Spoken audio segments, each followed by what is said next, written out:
Breaking news, ব্রাজিলের president Luiz Inacio Lula da Silva star forward নেইমারকে international football থেকে অবসর না নিতে এবং তার সিদ্ধান্ত ফিরিয়ে নিতে অনুরোধ করেছেন। প্রেসিডেন্ট লুলা বলেছেন তিনি 2030 সালের বিশ্বকাপে নেইমারকে মাঠে খেলতে দেখতে চান। তিনি দৃঢ়ভাবে বিশ্বাস প্রকাশ করে বলেছেন যে ব্রাজিল 2030 সালের বিশ্বকাপ জিতবে এবং নেইমারই ক্যাপ্টেন হিসেবে সেই ট্রফি তুলবে। এছাড়াও নেইমারের বাবা ইনস্টাগ্রামে বলেছেন নেইমারকে 2030 ফিফা বিশ্বকাপ পর্যন্ত খেলা চালিয়ে যাওয়ার জন্য অনুরোধ করেছেন।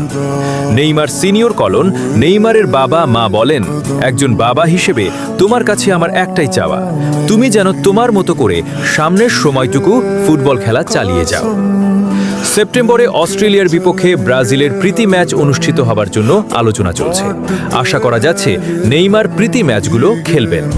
ভক্ত হিসাবে চাওয়া, তুমি আরেকবার ফিরে এসো প্রিয় নেইমার। জুনিয়র, আপনারা কি বলেন? Boss please come back.